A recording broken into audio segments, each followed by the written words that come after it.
Good evening once again, and welcome to another edition of the Literary Hour on Focus on Liberia. We are glad that you've joined us today. And with me is my co-host, Professor K. Moses Nangbe. Hi, Prof. How are you? Jackie, I'm doing fine. How you doing? I'm fine, thanks. Glad to be here, Yes. as usual. So today we will be discussing naming, the power of names. Um, it was, I think, Juliet who said, "What's in a name? A rose by any other name will smell just as sweet." Now, I don't know about that, but Prof and I discussed that the other day. But we know that the act of naming is a powerful act. The act of naming can empower, it can disempower. It can make you feel like you belong, it can make you feel like you're dispossessed. So today we are going to talk about names. What's in a name? The power of names and naming. Name as an affirmation of continuity. We're going to talk about name as a purveyor of history. We're also going to touch on name as an affirmative of kingship and belonging. We are going to continue by talking about an affirmation of affection, an affirmation of an emotive essence, a name as an invitation to physical recognition of a presence.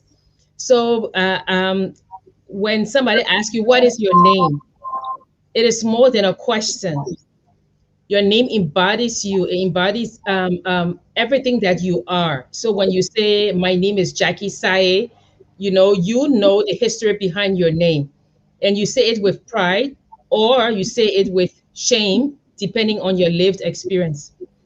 So today we're going to talk about names in literature, in African literature, in Liberia, and of course we're going to talk about it also in African American literature. So we're going to touch on all those literary aspects, even Richard Curry, right, Prof? We're going to discuss about names, and feel free to get involved in the discussion.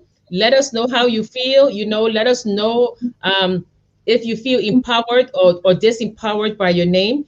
We know that a lot of countries changed their names when they became independent, because name was a signifier of a metamorphosis, right, Prof? Yeah. We have Northern Rhodesia, Zambia, Southern Rhodesia, Zimbabwe. Nyasa land was Malawi. Mhm. The Gold Coast, Ghana, right? We had uh, and then Swaziland, which is now Eswatini.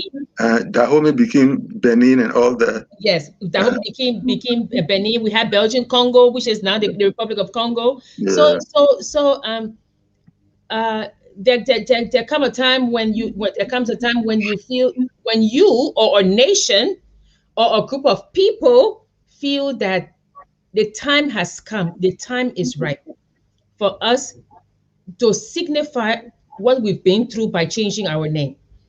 So you see some of the countries changing their name, and not just in Africa. A lot of countries outside of Africa changed their names as well. Yeah, I think Burma changed their name also. So today we are going to start by talking about the act of naming as a powerful act, right, Prof? Yeah. Yeah.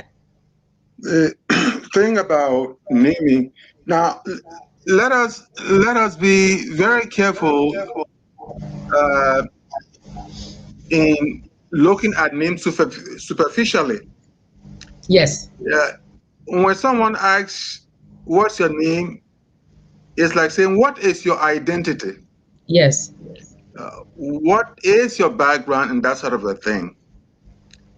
Uh, and yet, in the changing of names, uh, people have to be very careful, because I know where uh, the theme we are embarking on might lead.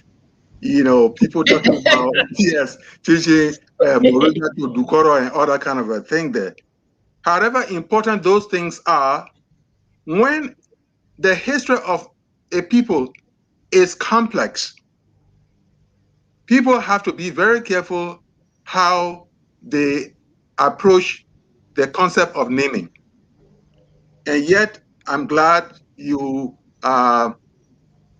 did a short list of the act of naming what the affirmation is, and all that kind of a thing. For instance, when we were talking about, you brought in the Shakespearean uh, uh, quote about naming. Yes. What is a rose by any name is as sweet as it can be. That sort of a Which thing. I disagree, but okay. But the thing about it is that, let us see that there are many branches to this whole idea of naming. In the case of the rose, the person is interested in the emotive essence of the individual or the target more than the wrapping. Yes. So it is only the wrapping. For me, this whole idea of changing countries' names and what have you, as I said, there is much to it that meets the eye. So if a country's history is as complex as that of Liberia, then one has to be very careful to think about the historical context of dominant forces that have come into play. Yeah. Well, you see, Prof, for Yes. me, I feel like naming is always the powerful that names, right? It's almost like Achebe says it, that until the lions learn to write, the story of the hunt will always glorify the hunter. Yeah. Right?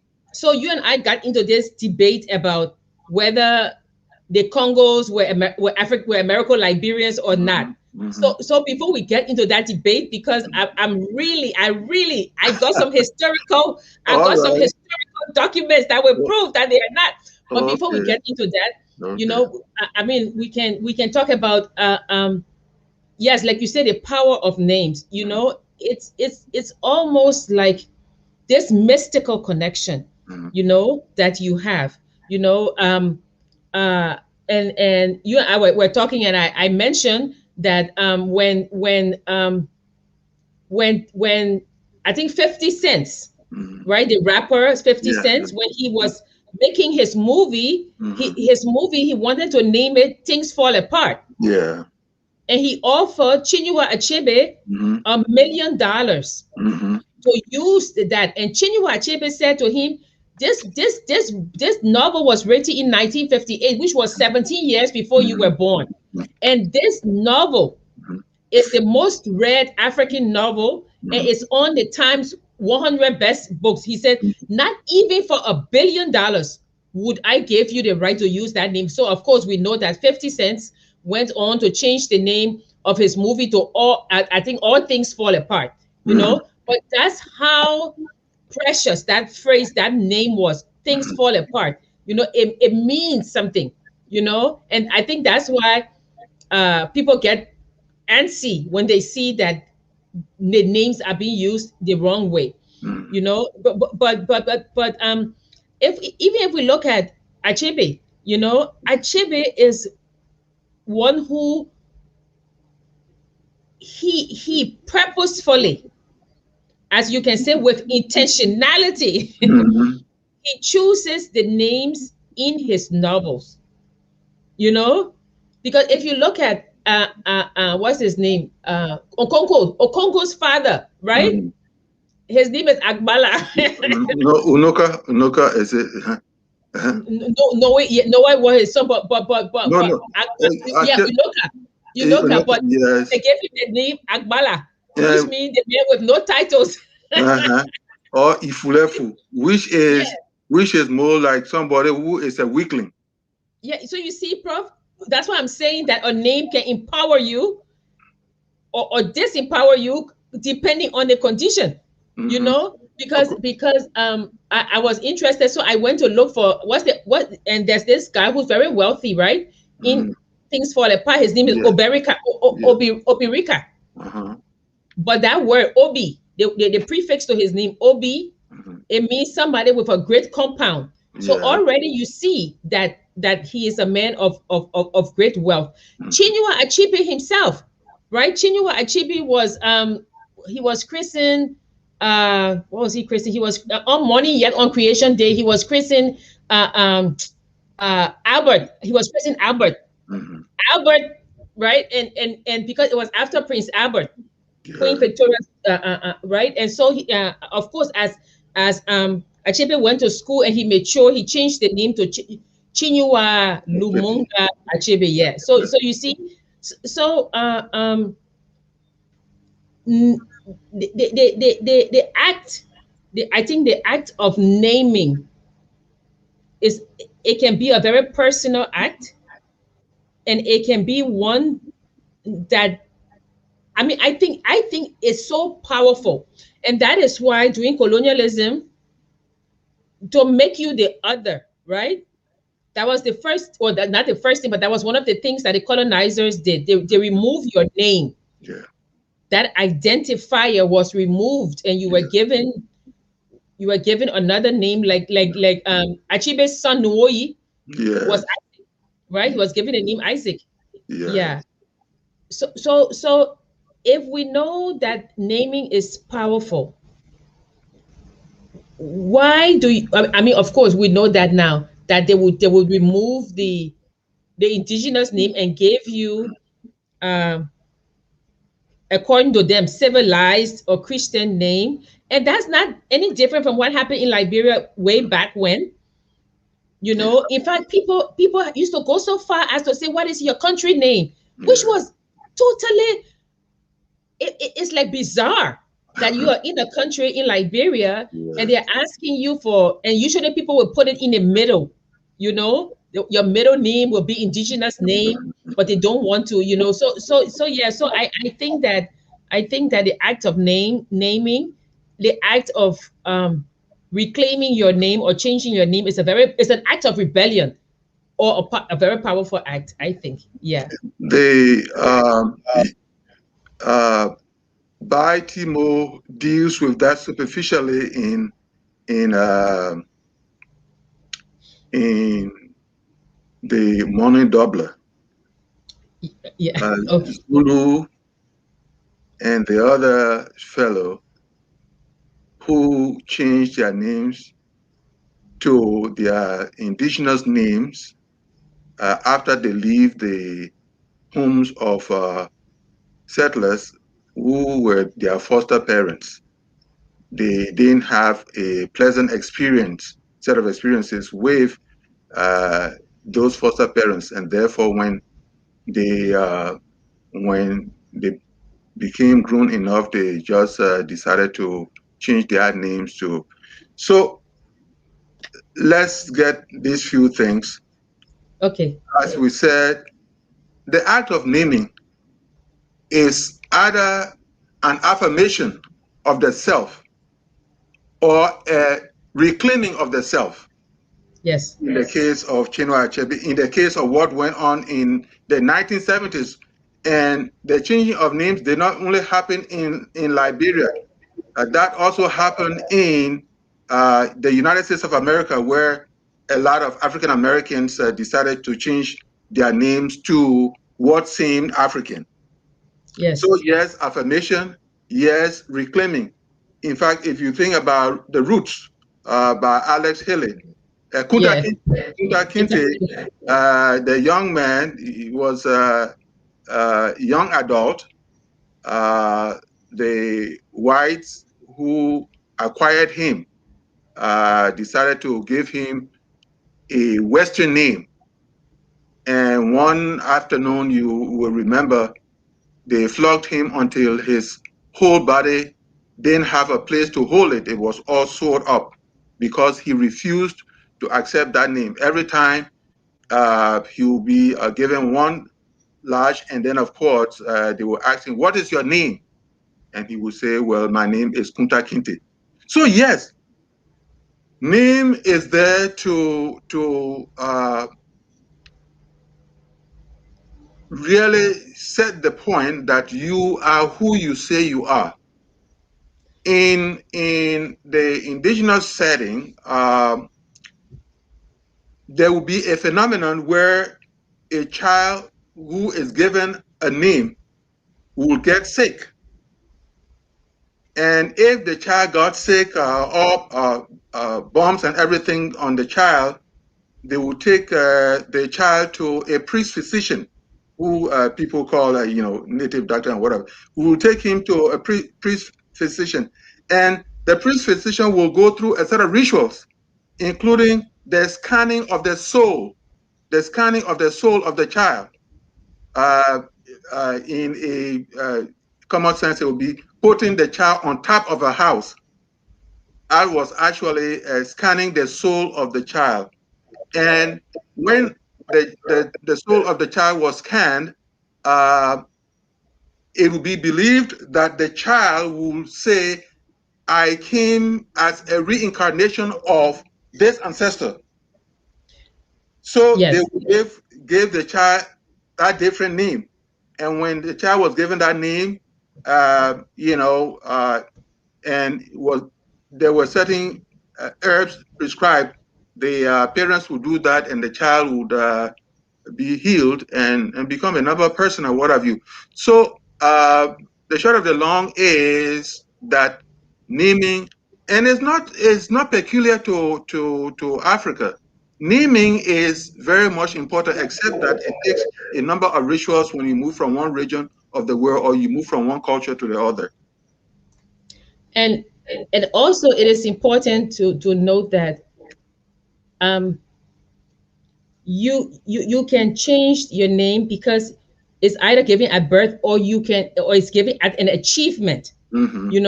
Like even when you're growing up, you have all these funny names back home. Like when you're growing up, my nickname was Old Mom, but I'm Jacqueline. But I decided, no, my name is Jackie, and some people will say, okay, don't call me junior boy anymore. I'm a man now. So the name marks the evolutionary process of the person. So you say, no, I am John Brown. Don't call me John Brown Jr. My father is dead. So my father used to be the senior, but now I'm the junior. And all of these things, like you said, they are identifiers. They mark you as belonging. Even when you see somebody, like even now in the United States, if you say, oh, I met a Liberian, right? And you say, oh, what's his name? And you say, oh, John. That is the next question is inevitably, what's his last name? Yeah. And you say, oh, maybe he vibe. Let's say that you hear Masekwe. Oh, he's vibe. Or something. So these are identifiers to Liberians, Whereas if the person name is John Doe, you are going to say, oh, where are they from? Yeah. Right? So we see that even in Toni Morrison's in that rootedness, the foundation of the ancestors. That's what she says. She says that this is part of us that was taken away, and we have to reclaim it. Not even in Beloved. I think in Beloved we had Baby Shooks. Remember when Baby Shooks, Garner told her, why don't you change your name? This is not the name for a free Negro. But she said, no. This name also helps me to be tied to my husband. And then she said, and I also take care of babies. So I'm Baby Shooks, So it can also be, because she mentioned in that book how the name of a street is not really the name that the blacks would use in that community during slavery. The white masters would say, oh, go on Center Street. Yeah. But they will call it Black Doctor Street. The names that they know that has a hidden thing, a hidden one. So I wanted to, before we come to this thing, because Prof, I am ready to discuss with you this name. I wanted to read what Equinife says about African names. He said African names are not mere labels. They are pregnant with meaning. They manifest a person's inner reality and express his character. Names express African cosmology, the social, economic, political, and religious values of the society, the tensions and struggles of men in societies. Names are immediately tied up with the African traditional religion. To give a person a name is to insert him into a religious world with its multifarious relationship with both the unseen and seen realities of the African world. And then when we come to Achibe, Mhm. right, with the Igbo, uh, uh, uh, uh, we have another quote. It says the deep significance of Igbo names cannot be neglected if we are to get some insight into their moral heritage. Igbo names are, as it were, funds from which we can get the hopes, aspirations, and ambitions and desires, regrets and excuses, and self-pitying that the people are capable of. The traditional Igbo people wrote their thoughts and feelings and desires in the names they gave to their children or took in titles.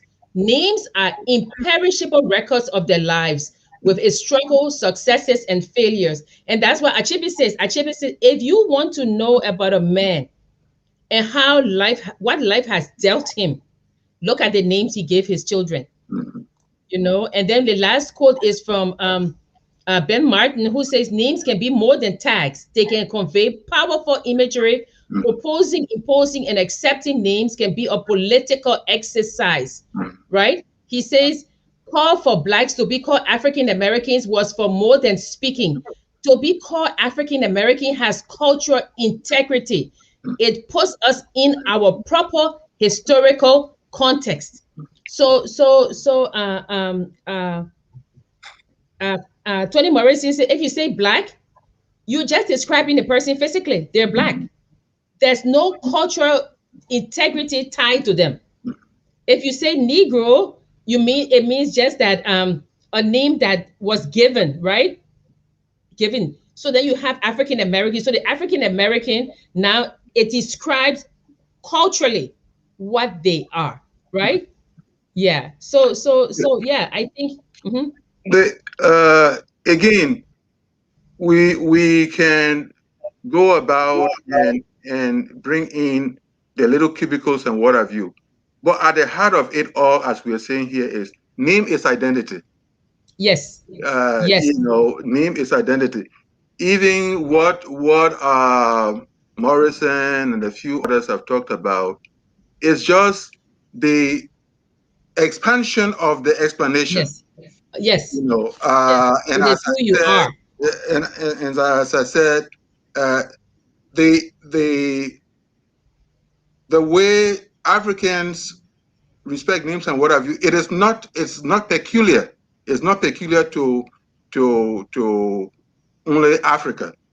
If you go to Asia, if you go to Latin America and a few other places, these people, when you are invested in life itself, when you are invested in the self, the naming, see, even if it is not a very elaborate type of ritual and what have you, when a child is about to be born, a father and a mother will have to have a conversation. We'll always have Yes. are we going to name this child for my father who was dead, or your father who was dead, or are we going to have, if it is for equal purpose and what have you, it may be that, well, we can have a hybrid name to make sure Yes. that you are there and I'm there. So it is the soul. It is the soul of the human person. It is the soul of the culture. All these things come together. Whether it is Paul, whether it's Peter. For instance, my Western name Moses. I happen to be the eldest of, in fact, the elder child, the eldest of the boys in the family. Yeah. We have a, a sibling who is the eldest of us all. But my father saw in me an heir apparent. Then Okay. Moses, as leader, what have you? You know, I don't know. Probably he thought about, because eventually I became the father of the brood. So Okay. and then too, we talked about if someone were disenfranchised, a Yes. group disenfranchised, and they get to a point where they've become something, They will always want to demonstrate that, as you saw in the case, as we talk in the case of the Africans, the African countries that changed their names to whatever they felt was something that will kind of authenticate their identity and what have you. Yet, in other instances, we have to be very careful, as I was saying, when the history is so much a complex thing and what have you, the changing of names may not do it. Because actually, at the end of it all, this changing of names doesn't really solve it. It's got to be, we come back to value system. But Prof, yes, go ahead. Go ahead. No, I agree with you. Like because I was discussing about the rain and the night. Yeah. Sangawolo book, and Yeah. we talk about Yembele, Yeah, right? Yembele. When she went into the Poro society, and when she came back, she was when passed. she came out, her name was changed, right? To As a way of authenticating and affirming what a change, metamorphosis, as we were talking about, a change that can be also expressed, especially when you are talking about rites of initiation or rites of passage. And it's almost, almost like a washing away in a way, because, like when you become a citizen of the United States, they ask you, do you want to keep your name? So it's almost like you become a new person through this stage of your life that you're going through. Baptism. You see? Yeah. Well, Prof, we come back now to the thing we argued about. I know that, I know this is just an aside, but I say that it is true that there are some people who use the Americo-Liberian and the Congos interchangeably. They are not the same group. Yeah, but the Congos were recaptured. So we come to the naming now, right? If you look at, and that's why I don't like to read history books that other people have written. I like to go to the original text. Go ahead. Throughout the letters and the things, you see that the United States government, they even wrote arrangements of how they will deal with Liberia after a while. And they said, we will pay you this amount of money for you to take these recaptured people. I don't call them slaves because they weren't slaves. They were taken from the Congo, from those places. Yes. And they were in fact, some of them went so far as close to the to different islands, and they were taken and said, what do we do with them? Oh, we're going to send them to Liberia. But the American Colonization Society paid the Liberian government to bring them. So I'm saying that when the people were named Congos because that was the region they were from, right, Prof? So I'm saying that they recaptured people because even in the letters they are called recaptured persons. They are not called slaves, So I want to read to you directly from the letter written. And okay, so I'll quote the recaptured Africans. They are called the recaptured Africans, right? Yeah. The recaptured Africans from the hour of the arrival in Liberia began to improve in health, and under competent teachers have acquired some knowledge of the English language and of civilization. They remain in the receptacle at Monrovia until, in most cases, they were sent, right? And now Mr. Says is the one. So Mr. Says was appointed to guard their interests. They were distributed, right? To Roberts Post Grand Cape Mount received 25.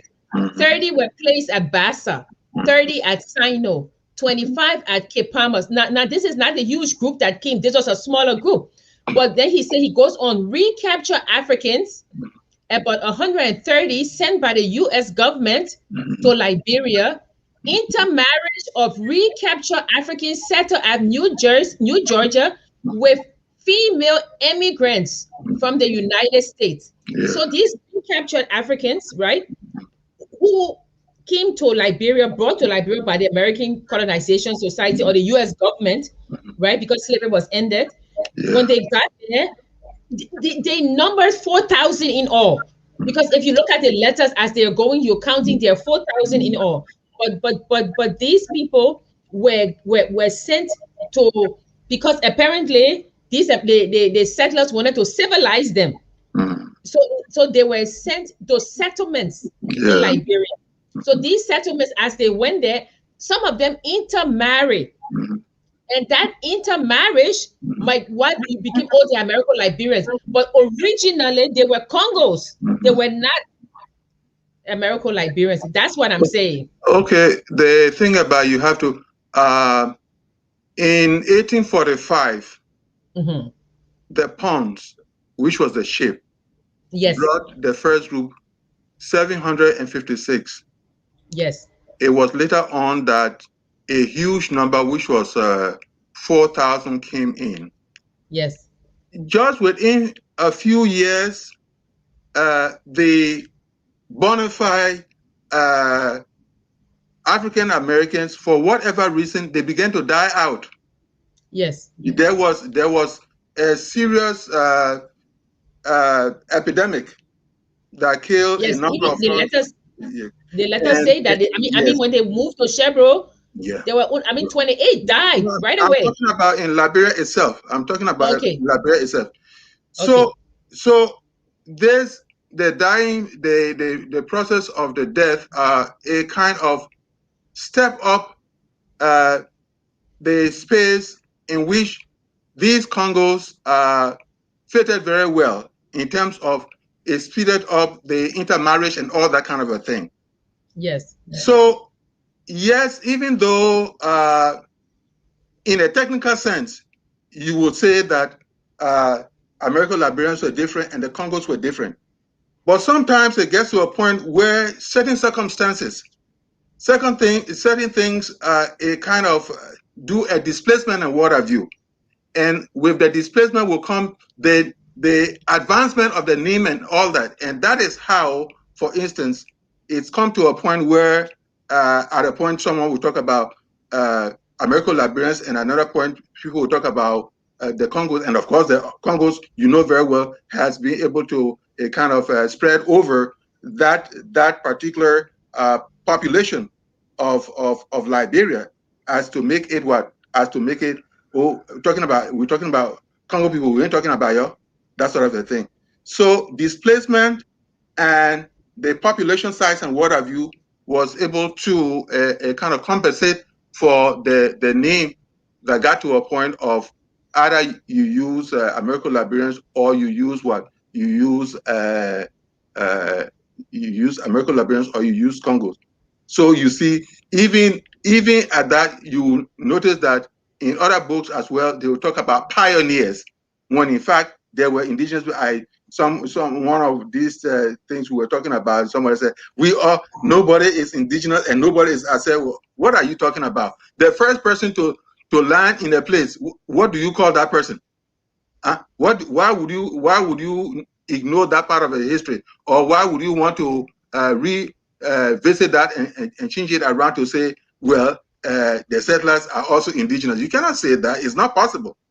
No, in fact, the first group, the Gola and the Kisi, when they came, they met people there. Yes, Yes, they met the pygmies who kind of, I think petered out, but they were there. Yes, They, of course. they were the first indigenous people of Liberia. They didn't just disappear though.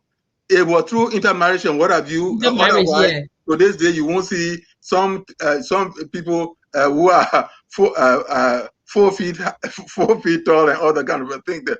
But what we are saying is that these names come about within the context of who, by the expanse of history, who comes first and all that kind of a thing. And that doesn't take anything away though. If you were in the first, second, or third wave of people that came, and then you have a fifth group coming in, that fifth group that is coming in cannot call itself what? Indigenous. Prof, Yes. I am saying, it's almost like Ambiguous Adventure. You know that book by Sheikh Amadou Khan. Okay. When Samba Diallo went to go to the French school, right? Yeah. He's learning the French, right? And his grandmother, I think his grandmother says to him, go to this school and learn how these people who they are wrong and they can still be right, right? When Samba Diallo goes and he learns, he said, I have become the two. Yeah. Right? He didn't say, oh, I have become a Frenchman. He said, I have become the two. So what I am saying, Prof, is that yes, it may have been easier for the Congo people to assimilate because the Congo people were cut off from their traditions and their culture, right? The indigenous people had their culture, so it was strong. the Congo people who were recaptured and brought to Liberian shores, and they were taken in by the American Liberian, because that's why the letter say they were supposed to be civilized and educated by the American. Okay, so yes, so maybe they felt they were a step up from the indigenous people, and by virtue of the fact that they were able to share their customs, because they were not reinforced. The customs were not reinforced because they were not living in their culture. So because they could not reinforce their culture, they readily took to this English, this Western way of life, like the American Liberians.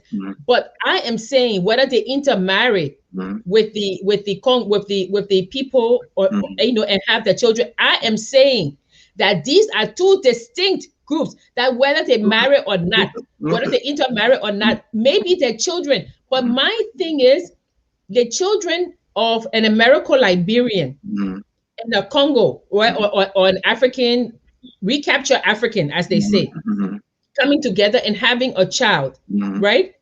Again, we come to that critical juncture that that child should just be a Liberian instead of an American Liberian. But I've said there are two distinct groups. Yeah, but think about it, Jackie.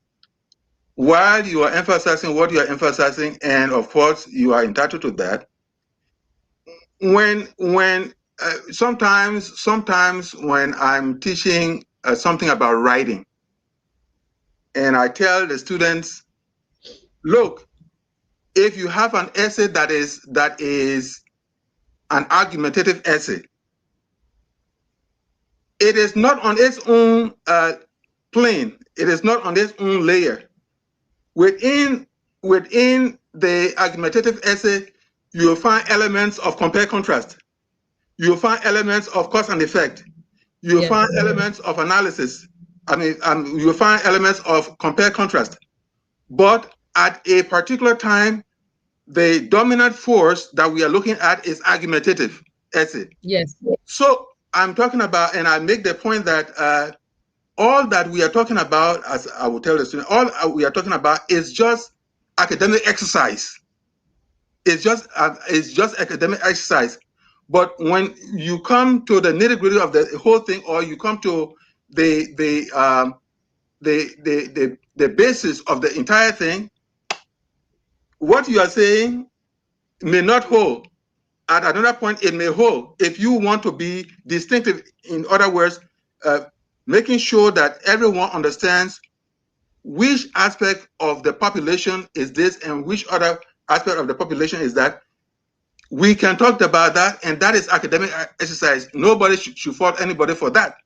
But when you look at the history, as I was telling you about, where at some point the settlers that we know were almost being wiped out, and the other large group came and kind of got into the process. Of course, at some point it had to be expressed in some way, and that's how the names American Liberians, sometimes Congo, or settlers or pioneers will come into the picture. So we can do the etymological trace of whatever it is. Okay, but before we go to comments, one thing, let's think about this before we go to comments. What about those that came from the West Indies? Did they intermarry with the American Liberians, and were they absorbed into the American Liberians, and did they become American Liberians? You know, Jackie, the thing about it is that the force that came from America was so strong enough that it absorbed the second wave of what the second wave we talk about, the indigenous wave, when we talk about the African Americans. That force was strong because it kind of became the head force in establishing the Republic of Liberia, even though at some point, when the indigenous people get in there around the early 1900s. Yes, so these people, and that is why one of the things I say, these people were smart. The African Americans were smart. Wait, let's go back one. What do you mean the early 1900s? Around between 1910 and 1920. That's when you remember Arthur Berkeley. Arthur Berkeley's time was when, and let us not confuse it with what Thomas brought in around 1945, talking about the unification process. But it was in 1910, around that Arthur Berkeley thought it was time to kind of naturalize the indigenous Africans.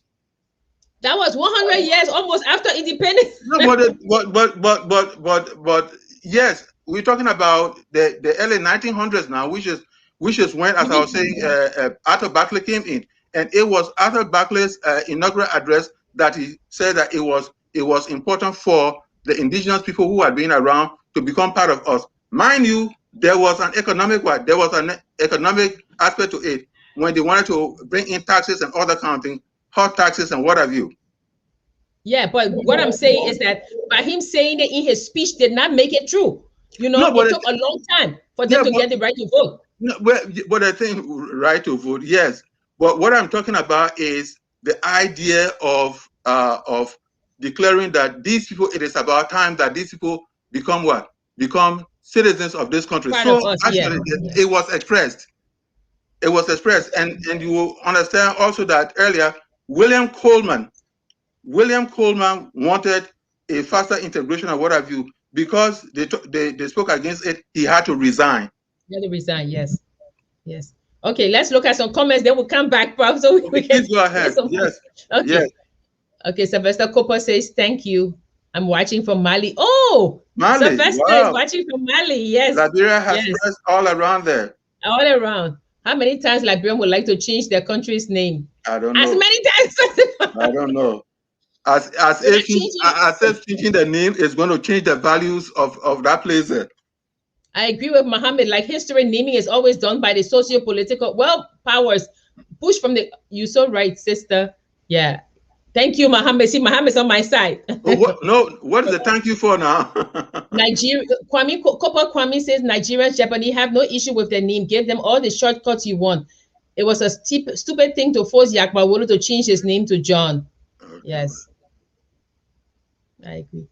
You are here trying to prove that the Congo people were not descendants of Liberia, but be careful how this guy has totally missed how you prove it, because when the Americans start to say that we are not American citizens, so our children are not, what? What is it? People were not descendants of Liberia, but be careful how I don't just next question. I mean, next comment, please. This is not what I'm saying at all. Jackie, we will go and name the points as we went through them. Yes, go ahead. That's what we talked about it last time, about the truthfulness of history. This is not what I said at all. Do we have any more comments, or is that it? It is the reclaiming of the original selves, as Prof said. It is done well over the world. It can also have be used against you. It is true. It is true. Yeah. Not everyone who we call Congo people were from America. You know that. Yeah. Mohammed is back to me. Yes, that's what we're saying. We're saying, if you look at, I do not believe that's what she was trying to imply. Oh, she's entitled. Thank you, Sis Francis. That is not what I'm trying to say at all. What I'm trying to say, or what I'm saying. Okay, let's see with the comments and we'll come back. I'm watching Joseph, Betty, Gisa, Allah, God, the higher power. I am that I am. Bless you all. Well, bless you, Joe. Mr. Weeks did not change his name. Who's Mr. Weeks? LC of Church. LC says, Francis, wasn't just how the Congo people are not descendants of Liberia. That is how all of the tribes in Liberia are not Liberians. They migrated. Of course, we know they migrated. That's what we've been discussing. I think we're missing the entire thing. Yes. We agree. Yeah. Name is also used as a tool to define who belongs and who doesn't belong to a given place. Yes. Yes, definitely. Names can be weaponized. Please don't misinterpret what Jackie is saying or implying. We have crossed that divide. It is left with you to choose your nationality or not, but just don't feed her with your thoughts. Thank you, Frank. It's true what Mohammed said. Names can also be weaponized. For your information, the word is not kingly, but rather keenly. With that, it tells me that you are misunderstanding her, and hence your comprehension abilities. No, let's okay. No Liberians are descendants of Liberia, first of all. All of the tribes migrated to Liberia. Secondly, you have the settlers from America and the West Indies. Thirdly, what she was saying about recapture Congos. We are convoluted people and we need to focus on being Liberians. Furthermore, after generations of intermarriage, the knot is too tight to untangle. Okay, says Francis. Yes, we're saying, and you know that if you've been listening to us throughout, we've been saying that we are one people. We have been saying that the tie that binds us as says Francis says, that thread, the commonality is migration. We migrated from the disintegration of those empires.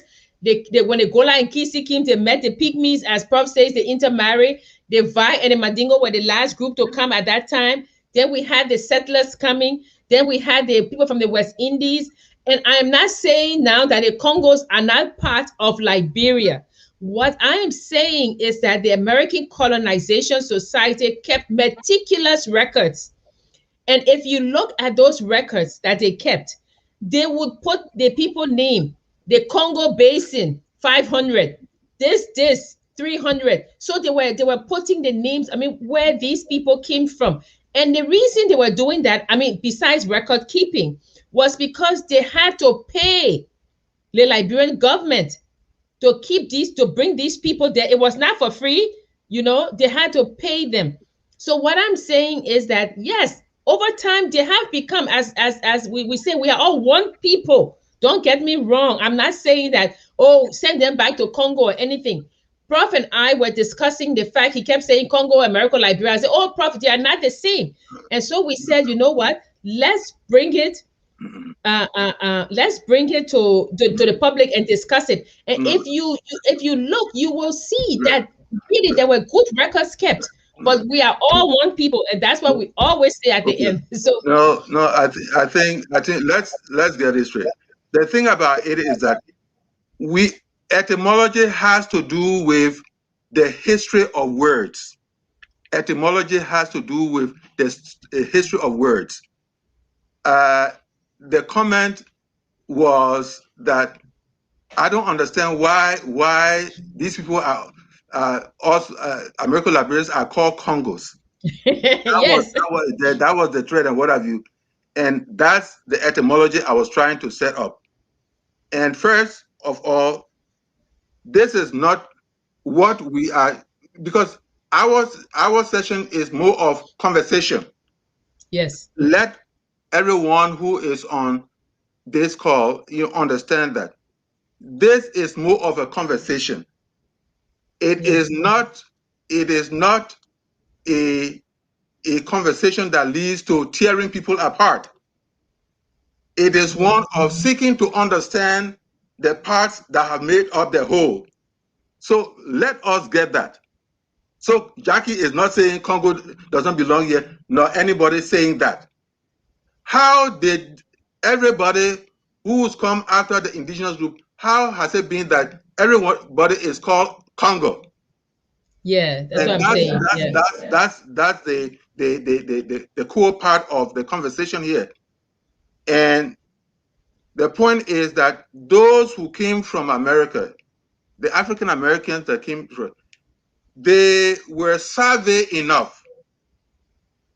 They were, if they didn't learn anything, they at least got it down about the little strategies in governing. Whether it was personal thing or what have you, that's what happened.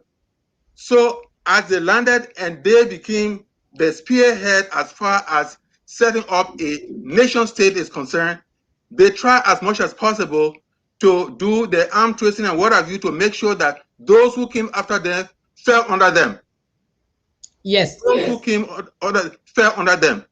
That is how, of course, within the context of Congo, as I was talking about the population size and what have you, and the epidemic that occurred that wiped out a good number of them. The Congo people, those that were retrieved from the ships, yeah, they kind of fitted in very well. And so, whether they have power or not, they were able, by virtue of the size and the frequency of being seen and what have you, that name Congo kind of went wild, and that's how it became. And even the African Americans themselves, they kind of, maybe one or two will say we are Congo, but most people, they took that name as what? As a name of pride and made a part of themselves. So those who came from the West Indies, They were not the first of the second wave to come. The African Americans were the second wave to come. Therefore, any other person, whether you knew book or what have you, you fell under them. That's how the Grimes and the Autobiographies and the Grimes, the Barclays, the Port, and all those. That's how they fell under them as Congos. That's what it is. So, short of the long is that, my people, what we are talking about here is just interacting, chatting a little, and looking at the history of how the name Congo became dominant as opposed to American Liberia and what have you. Yeah, and I'm really interested in the fact that when the people from the West Indies came, right, and they were more educated than the American Liberians. We know that they were very educated people. So when they came, and you're saying they joined the American Liberian, so you have the American Liberian, the Congos, and the people from the West Indies. Yeah, that's what I'm saying. Absorbed into one. Yeah. Now, and then you have this strategy where it was like, okay, we're gonna bring some of the indigenous kids and train them. Now, was the objective for those indigenous kids to also become part of the group? That's what it is. In fact, that's Okay. how the names and everything in our Liberia today. You will find people who came from the indigenous stock. They tend to be more American Liberian than the American Liberian themselves. So then the naming is not just identity; it's just a concept now. Yes, you rise up and you become this social mobility. Social mobility. Yeah, this concept of social mobility. So, like I said, there are people who have Cooper names and what have you. You look behind them; they are not even Coopers, but they will be the ones who will tell somebody, you country, move from here, you country person. And if you look behind it, that person who is calling you country, that person's indigenous parents are from the darkest part of the place. Once they have socially risen up, of course, you know very well that they are not going to take in their indigenous parents so easily like that. So it's a very fascinating discussion on identity and naming. Sometimes convoluted too. Yes, of course. It's like a pot, with all these ingredients in it that make up Liberia. And that's what we've always said. We've said Liberia is like a house with different rooms. Yes. But Liberia is the overarching and roof. Yeah, so we're all under it. But it will be very interesting to go through the archives of the American Colonization Society. Yeah. Like I said, they kept meticulous records to see if they themselves, in keeping those records over time, if they started to include the Congos in the counting of because you see, they kept records. I mean, you remember we went through, you would say, like in Caldwell, in fact, they went so far, I think it was Frank Starr, to say, oh, there's an upper Caldwell and a lower Caldwell separated by a river.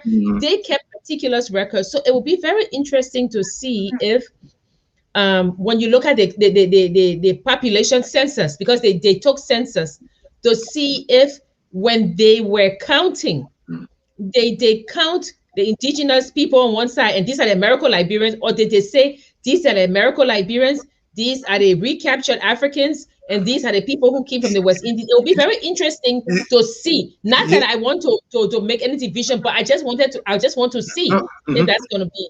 Yes, but the thing about it is that sometimes the record itself will have nothing to do with the naming. You see, sometimes I agree what you are saying. Yes, just again, what part of what we are doing is intellectual exercise we are doing here. So people have integrated. In fact, most of the time I talk about biological integration.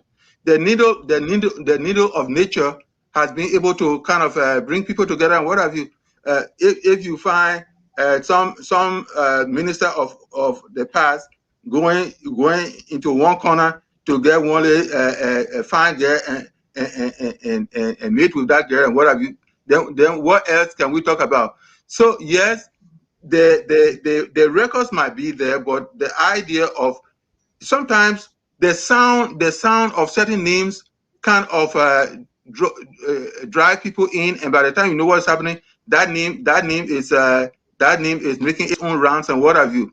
So sometimes the name may not be congruent with the records that we are talking about in this place here.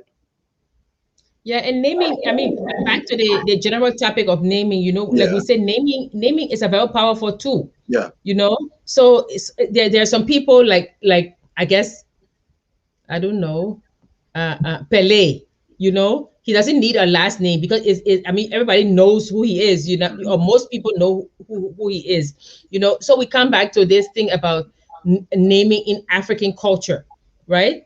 So we talk about the fact that 50 Cent offered Achebe $1 million to use Things Fall Apart. Not to cut you off, but I think Achebe was a little arrogant because Things Fall Apart is a line from what? A poem. The Second Coming. Yeah. The Second Coming. Things Fall Apart. If that guy knew better, and turning in a widening when the center cannot hold, things fall apart. Yeah. Yes. I think that was arrogant. Yeah. But the thing is that maybe I mean I don't know why he offered Achebe the money, but Achebe, like we said, Achebe said no. This book is the most read African novel, right? And we are not going to give you that name to use even for $1 billion, right? So of course, then 50 Cent changed the name to All Things Fall Apart. So we know that. So we know that names are very powerful identifiers, right? The name can evoke. I mean, if you're like a Liberian or an American or whatever, and somebody say Liberia, now depending on your lived experiences, I'm not going to talk about everybody, but sometimes there's a knot in your throat when you think about your country. Yeah. So the name is very emotive, right? You have that emotional connection to your name. Yeah, but that's your identity now. Huh? That's your identity now. Yes. That's yourself. So, Prof, we come now. We come now to the crux of the matter. We talk about Toni Morrison, how Toni Morrison talk about. In fact, I have her book here, and she talks about the rootedness of the ancestors, right? She says that your identity is a connection to your ancestry. So we know that. Now, given all of that, Prof, we come to the Liberian context now, right? And I don't want to make people feel bad, but here is my point, right? If we say, you know, that there are many African countries that changed their name. I mean, Swaziland, after they changed their name to Swaziland, land of the Swazis, they decided, no, we're going to go back to Eswatini. So they changed their name to Eswatini, right? So they went all the way back. You know, Victoria Falls is Masiotonia, right? No longer Victoria Falls, it's Masiotonia, the smoke that thunders, right? So they're changing the names. So now I will ask you, Prof, you said this is a discussion. Let's discuss. Yes, please. If there is any name you would like to change in our country, what name would it be? Of a place or a thing, a place? To tell you the truth, I will not change any name. Why not? I would not change any name because, you know, people get preoccupied with this changing of names. Sometimes it's more superficial type of thing. We talk about those other people and what have you, and we say, well, that was part of identity. But the story of Liberia is a story of mixed metaphors, mixed historical things and what have you. So that my question is, what will the changing of names, what will it have on development? What will it have on progress? If nobody can give me that and simply say, well, it is motivational and what have you, how will it be motivational if we cannot change the kind of values we have? I call them vices, in fact, not call them values. The kind of things we do in that place there, and to say that if we change Liberia, Monrovia to Dukoro, and change Liberia to Pepper Bird and what have you, what capacity does that have? What capacity does that have to? Then, of course, we have to change our national anthem. It will not be sweet or hey Liberia, hey and what have you, and bringing everybody to attention and what have you. So all I'm saying is that, in fact, this is where I will use the Shakespearean word quote: "A rose by any other name what is sweet enough to give a scent." That's what I will do. So Liberians occupying themselves with let's change name and what have you. Let's change our ways of thinking. Let's change our ways of behaving to one another. The changing of Monrovia to Dukora will not do the trick. Prof, Yes, ma'am. they are not mutually exclusive. Okay. You are not saying, or you're not saying one has to follow the other. Okay. We are not saying, well, I'm not saying, oh, by some miracle, all Liberians will get values. And then when they get values, they're saying, oh, you know, we have values now, let's change this. No. No, they're saying the first thing. I am saying. Jackie, the first thing is what they want to do. They want to change the name to Dukora. Then, of course, other things will follow. It's not the other way around. If it were the other way around, I'll be happy. Prof, we are not on a slippery slope here. Okay. You taught me that. The people in other places are not saying let's change every name. You cannot have a name Liberia, land of the free, land of liberty, and then have a capital city named after the largest slaveholder. Not only the largest slaveholder, the guy never freed a single slave except one upon his death. He was the largest slaveholder and he never freed any slave. So we are saying that name, Monrovia, has to go. I see. Liberia remains. Monrovia has to go. Okay. We can put it back to our original name, Ducor. There is nothing wrong with Ducor. What is it? Big river, right? Big river. Because we have a big river, right? There is nothing wrong with that. And we're not saying that. Well, I'm not saying that. Oh, you know, by some miracle, that if you change the name, all of a sudden everybody will get along. But just maybe it is to reclaim something that was lost. Some part of us to say Liberia, oh, Liberia is a Western name, Ducor. There is nothing wrong with having the two of them coexist. Liberian name too now, so that you have. We're not saying Liberian name means something. It means land of the free. Oh, what I mean, Monrovia means what now? It means Monrovia nothing. was named after James Monroe, who was the largest slaveholder. Yeah, but it was a name because was the name used because he was the last slaveholder, or what did he do? What did he do? Whether he did anything or not, he was the largest slaveholder in the United States at the time, and he never freed his slaves. Okay. You know, so okay, so you're saying that, so you're saying that that's the you wouldn't change anything, not even Lynch Street. Oh, because the word lynch means something else. Yes, it means something. What does it mean now? It was named. I mean, maybe there was somebody named Lynch, but that word lynch is lynching blacks. No, don't say maybe. These names were the historical actors in the place there. Were names of people. They were names of people who played a very significant role in setting up the place. So what I'm saying is that you either do a clean slate or you don't do the clean slate.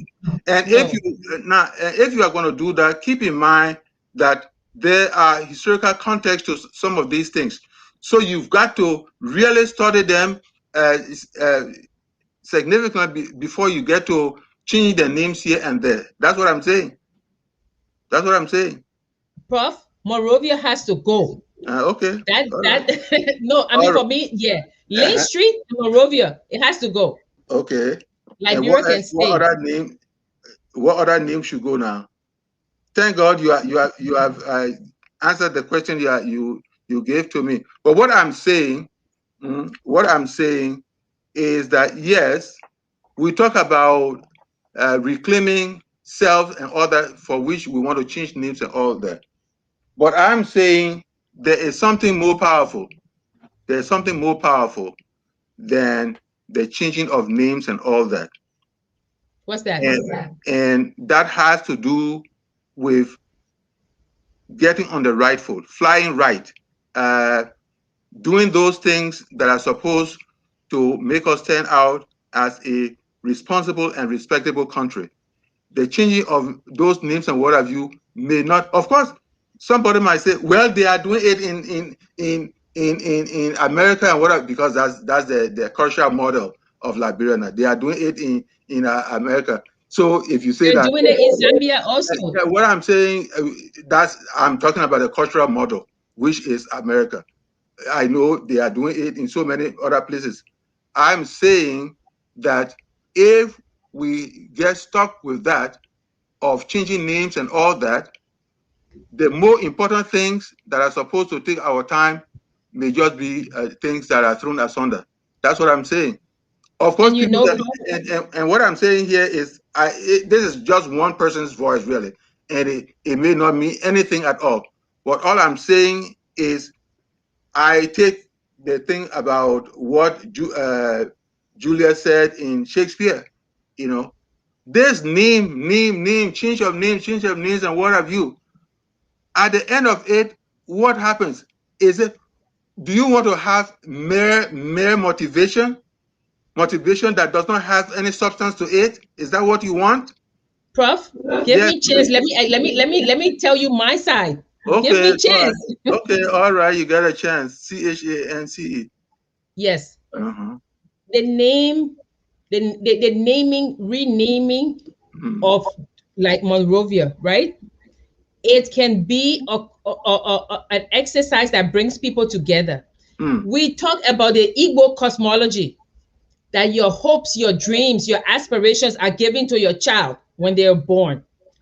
You can bring people together in Liberia of all, everybody come.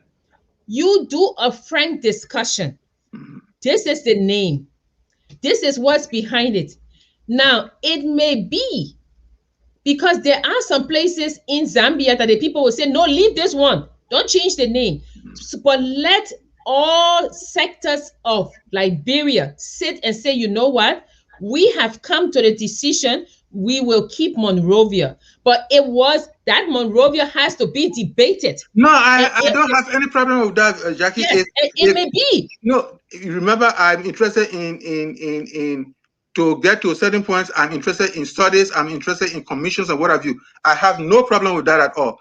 If there are these commissions or there are these groups, and the groups decided, well, let's take Duko for Morovia, and then maybe take a Pepper Bear country for Liberia and what have you.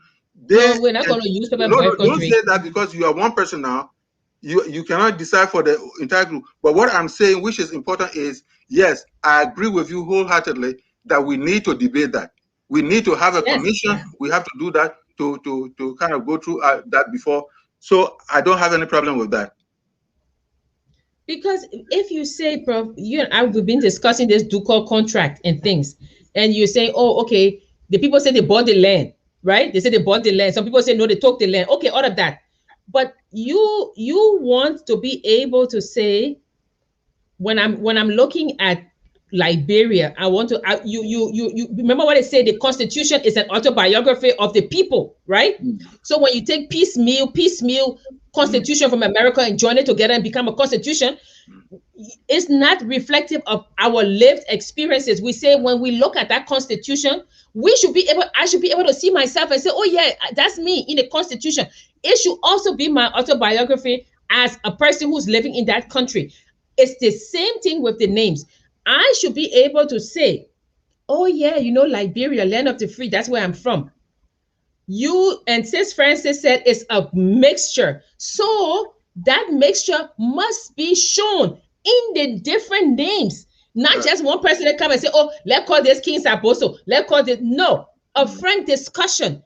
Get a group together that goes to every county and let's discuss this from the grassroots. And like in South Africa, what can you live with?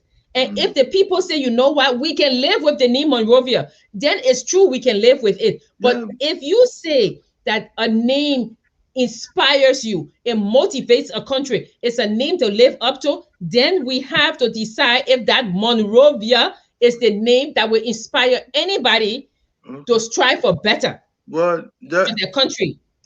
yeah, but Jackie, I think the case is closed. You you you nailed it when you said there should be a commission, or there should be Yes, some debate or whatever. And I've been saying that a couple of times, that is how people get to whatever may have happened in the early days of this country. This thing was much a rush type of thing. Even the flag and all that, as I normally tell people, these things were rush type of things. Uh, 1840, 1845, over this quarrel about taxation. That's how the Western ships decided, we don't know you. They yes, made it clear, yes. we don't know you. And then it was that 1845, towards the end of 1845, that they decided, no, this thing is too much. We are going to declare independence. And then, 7 women got somewhere later on, and made their flag and all that kind of a thing. So these things were rush type of things. If That's what we're Liberia, not rushing now. yeah, We're that's what not I'm rushing saying. now. I said, if it's come to a point where people can sit around, either a commission or whatever, or town halls and what have you, to debate that, I have no problem with that. I have no problem with that. But all I'm saying again, underneath, is that let us be careful that the moving the wrappings is not going inside the thing itself. So if you change Morovia to Ducor, and Lynch Street to Pepperberg Street and what have you, the thing about it is that we have to keep in mind that the changing of names, all by itself, the changing of names all by itself cannot do much spectacular thing in the country with respect to values and all that kind of a thing. But if we are looking Yeah, at I mean, that, and no, I mean, even the Dawn Commission was set up to explore things like that. You see, what Prof, happened? they think, well, I'm sure they will come out with a report. I don't know. Maybe they came up with a report. I don't know. But what I'm saying, Prof, is that, like you said, it was rush, right? And we're saying it's the same thing when we were discussing the land, right? We say if the indigenous people did not get the right to vote until what, almost 100 years after independence, and the people and the settlers say, okay, we bought the land from them, but their citizenship came with the right to land ownership. So if they were not citizens, they couldn't own the land. Who did you buy the land from? How did Joseph Jenkins Roberts, as a Methodist, how did he manage to get all of the land on Mama Point? Yeah, well, Those are things that should be discussed, Prof. well, They should be discussed, because if you're saying to me, Jackie, you're a non-citizen, and so you cannot own land in my country, and then you come back and say, oh, I bought the land from Jackie. How did you buy the land from me? well, Seeing there that you no, go. Prof, look, I'm not trying to be divisive. What I'm trying to say is that the underneath of things make things simmer. And then when it simmer, it explodes. Names are weaponized, just how people used to put checkpoints during the war and say, what's your name? And when you give a name that was not the name that they wanted, they kill you. You know, the, that was a weapon they were using, and your name was either life or death. So we said at the beginning, names have power. Name can empower, it can disempower, it can dispossess And people, it can it can, even confuse you. It can yeah, even it can confuse you. confuse you. But the thing is that in this confusion, as Toni Morrison said, there must be a rootedness with the ancestors. So you can say, I may be confused, so let me go back where I lost my way and find it again and come back. That's what I'm saying. That, like you say, since you said a name is identity, if it is identity, do we really want our identity to be mixed up with a slave owner? That is what I'm saying. If it is if name is an identity, should we? Now the question is, should we? should we, I mean, why do you think people call up Petit America? And I don't say that with any kind of great pride. I don't, So, Prof, I'm saying that just how we say things evolve from Negro to Black to African American, which is more culturally pure than Black. But Black is just a distinction. You're Black, you know. All of those things, we have to really discuss, these things, and not with any kind of animosity or hurt feelings, but to say, oh, okay, you know what? Yes, Monrovia is like this. This man never freed any slaves. He was the largest slaveholder. He could have said, you know what? Let me free all my slaves and send them. He didn't do that. But yet, okay, we will accept the name, but let it be an acceptance from the community, from the country, the people that live in the country, not an imposed name. And I know people might say, oh, people don't have food to eat, and so and so. That doesn't mean that you can just because you don't tie your shoes, it means that you can comb your hair. Well, the thing about imposed, the word imposed is something we have to look at in terms of talking about imposed. Imposed by whom? Well, you think that 1847, when they were giving the name to Monrovia or whatever, look, I'm not trying to sow division, really. No. But if you say name by whom, so when they were having this Independence Day and naming Monrovia or whatever, did you think they invited the indigenous people to come and say, okay, what do you think about our name? No, what I'm saying is, when I say I want you to get that. Well, anyway, you are entitled to your phrase, but it's not the matter of division and what have you. It's all about seeking to understand. So that is the context I hope we can hold, because this is more of intellectual things and what have you, and therefore it is actually exploring, seeking to understand certain things. So it's got nothing to do with, I don't see it as meaning something about division and what have you. But again, we are talking about these things. We've got to look at what is called power dynamics. We've got to look at power.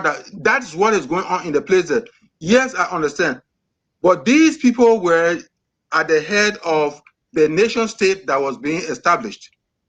And therefore, they were given they were not given, but they had the opportunity to be able to direct the cubicles of decisions, cubicle of decisions that were being taken. Decision as it relates to when they will have independence, decision as to what the country will be called, the decision with respect to the capital city and what are, because actually at some point you know that it was Christopolis, right? Yes. And they changed it to that particular thing. So what I'm saying, when you talk about imposed, well, if you say it was imposed by the settlers, then of course we can kind of broaden the context to say, well, if they were they were the critical minds that kind of set up the nation state, then obviously you had these kind of ideas coming in, and they kind of ran with the ideas. But if you are saying, oh, it was imposed because the indigenous people did not have a say in it, the people did not have, they had something about naturalization in the early 1900s, and then it was by 1945, 45, they're about Tubman coming in and what have you, to really get people to hold things. When they had naturalization, it was when you own land. You couldn't just go and say, I want to naturalize. You're in your own country as a Liberian, and you're talking about the indigenous men should go into the powers that be and say, oh, I want to naturalize as a Liberian. And the people say, when you want to naturalize, you have to have land, and they wouldn't have land. So which means the naturalization was only for those who had land. And if I could turn this around, your argument is by saying that, well, the people who were in power They were the one who got to decide. It's exactly the same thing with the colonizers in Zambia, in South Africa. They got to name Rhodesia. You see, so they had the power. They named it. When the people came to power, they said, no, no, no, we don't want this name. We're going to change our names. Now you could make the argument that these were not colonizers. These were Liberians as well. That's what I'm saying. No. That now that we've come to this place where we're saying we want to transform Liberia, let's everybody sit down, discuss. Let's have meetings, people discuss. Let's go to the attire shops. Let's hear these things, and then Jackie, yes, yeah, the thing about it, let's have this meeting. I think we passed that part. It is agreed upon. The point I was making, as far as a naturalization thing was coming in, you made the point about imposition, and that's what I wanted us to establish. Who did the imposition? And then I got to the point of talking about the African Americans that came by virtue of their efforts in establishing the place that one would say that probably they imposed. That's what I'm saying. So let's agree. I mean, let's get the point straight. One, as far as changing names and what have you is concerned, the point you made as far as let's discuss it, let's have conversation about it, I said there's nothing wrong with that. This is so bringing it every now and then is like no one has agreed. It has been yes. So it is accepted that if we are going to change these names and what have you, it shouldn't be one person doing that again, right? Or one group doing that again. It has to be multiple groups. Now that we can say that we have a kind of deepened our roots, all of us as Liberians, we can talk about what affects Liberia. And if there is a name, then let's talk about the names and what have you. That's what I'm saying. Okay. So as this is a literary hour, we're going to continue this next week. Let's do that. Yes. Let's delve deeper into the letters that came out with the names, the letters that came out about the Congos, coming to Liberia. Let's delve deeper into this. So let's continue this. Continue this. So what might be some of the questions? Let's dig deeper. What is this digging deeper, and what is this supposed to unveil?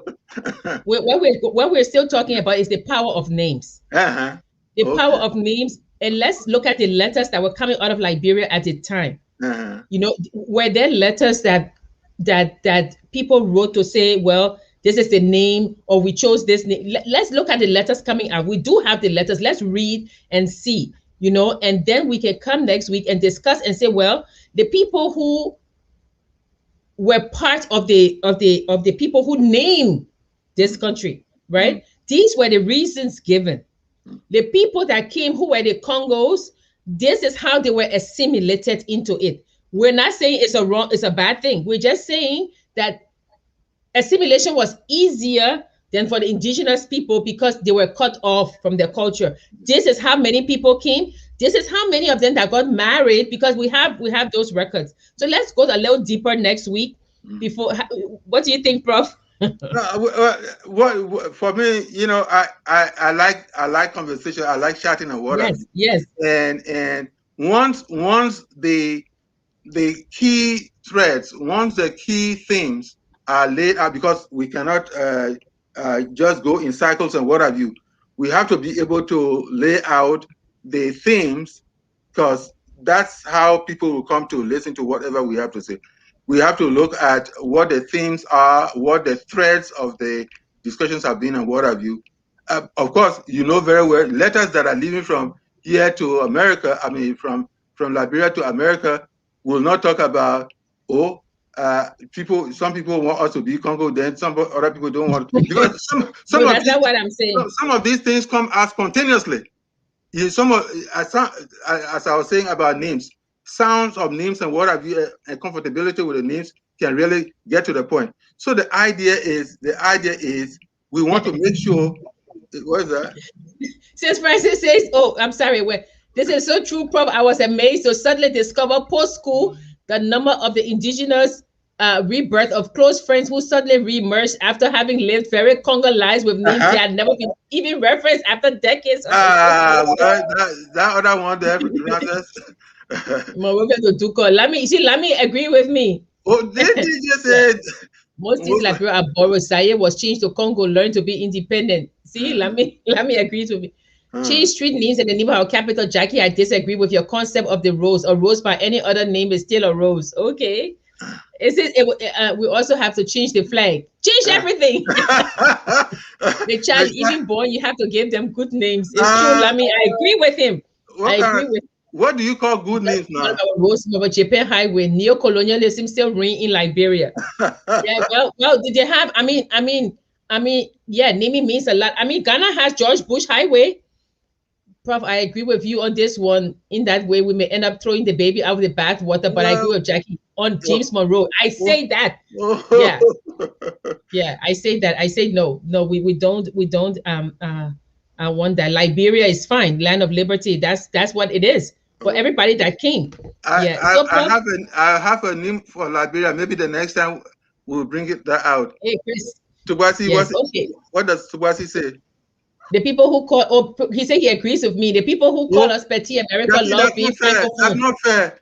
Because I didn't. But abused by friends. Yes, yes. Okay, so there needs to be Mohammed said there needs to be a rethink. Yeah, Prof, the thing is that I love the professor's tactical approach, but he knows that says J is striking the point, the core of it. See, Prof, people have, yeah, we should bring people on this show so they can tell you how they feel. Yeah, so Prof, Prof, we can't hear. We can't hear. Prof, yeah. Sorry. So we're coming to the end now of our show. And before we say a few words, we want to remind you that next week, Saturday Saturday at 3 o'clock, we will have Dr. Togba Nantipote, who is coming to talk about his book, Bite and Blow. It's an autobiography. Please get the book. Go on Amazon, Bite and Blow. And then he has another book of poems for 80 poems for his 80 years on earth. So please come prepared on Saturday. We're going to have the show on Friday, right, Prof? Yes. And then, but on Saturday, we're having a special guest interview with Dr. Tipote. So please buy his book. The ebook is, I think, $6.99, and his book is $14.99. Please get it so you can read it before next week, Saturday, and be prepared to ask him questions. We want it to be very engaging, and then let us ask him questions and be prepared to get involved in the conversation. Prof, do you have any last words? No, I think this every now and then the session has to be spirited, and this one was one of them. I think one of the things that came out, which I see many people responded to, has got to do with the changing of certain names in our country. I maintain that name change, however good it may be, just by itself is not a panacea. But if there are people who see it as a way to motivation and inspiration and what have you, then that's fine. Thank God I am not the only person in Liberia, nor can I ever be the only person. So once people discuss that, as Jackie rightly said, which is a commission or doing town halls and what have you to get the thing right, so that whatever we come out with will be something that we will cherish, that's fine with me. Yeah. I agree with Jimmy that we have an identity crisis that needs to be addressed. Yeah. Dr. Tipote's book of poems is called Pepper Bird Bound for Freedom. Yeah. So Pepper Bird Bound for Freedom and Bite and Blow is his second book. Is the autobiography is Bite and Blow. So please, let us show Dr. Tipote some love. Let's buy the book. and be prepared on Saturday to discuss it. On Friday, we will continue our discussion because the literary hour is every Friday at 6 o'clock. Yeah. Yeah. So please be here every Friday at 6 o'clock and if there's a book, as I said, we want it to be interactive. So if there's a book you would like for us to discuss, and if you would like to come on to discuss, just let us hear about the book, and then why you think it would be a good book for us to read and discuss. And last words, I will say that that if somebody says, "What is your name?" you stand a little taller when you say, "My name is Jackie Saye." You know that there's power behind your name, because the people that gave you that name, you're so proud of them. And then again, as I say, probably earn achievement, right, Prof? You say, Yeah. "Oh, I'm Dr. K. Moses Nangbe," because you've achieved, and that name is it gives you pride to say it. Of course, there are people who kind of like bend their head when they want to say it, and I always maintain that, and I've said that before, that there have been instances where I have been ashamed for Liberia, but I've never been ashamed of Liberia. So we always have to lift Liberia up. That is what we always say: lift Liberia up. We are one people. Liberia is our country, and we want it to take its rightful place. We have been discussing how in the past Liberia was a signatory to so many conventions and agreements. I mean, Liberia helped to heal the rift in the OAU. There are so many things that they've done, that it has done, or the president has represented Liberia well. But in this case, we say that we want our names to reflect our true lived experiences, and I think that name doesn't. But again, we talk about names. We talk about how names shows where you belong. You can say, "Oh, I'm from Liberia. I'm from Monrovia. I'm from Mama Point." Which part of Mama Point? By the CID office, things like that. By Greystone, So you're able to qualify where you belong. So names are very important. Names can be weaponized. Names can be empowering.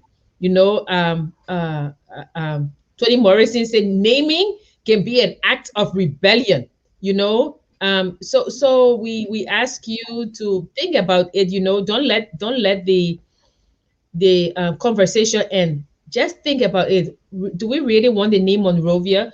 Discuss it with your friends. Talk, about it, and see how things go. And then come next week so we can continue. We may not go into, "Oh, let's change this, but it's always very interesting to be here and to take part in the discussion.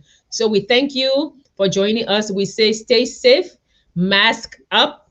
Tell your family and friends back home to mask up, take the vaccine. We lift Liberia up. We pray for our country. And remember, whether you are Congo, American Liberian, settler, recaptured African, indigenous, diasporic, we are all Liberians, and that's how it should be. Take care, Prof. Thank you, Jackie. We are Liberians. Liberia is our home. Liberian people.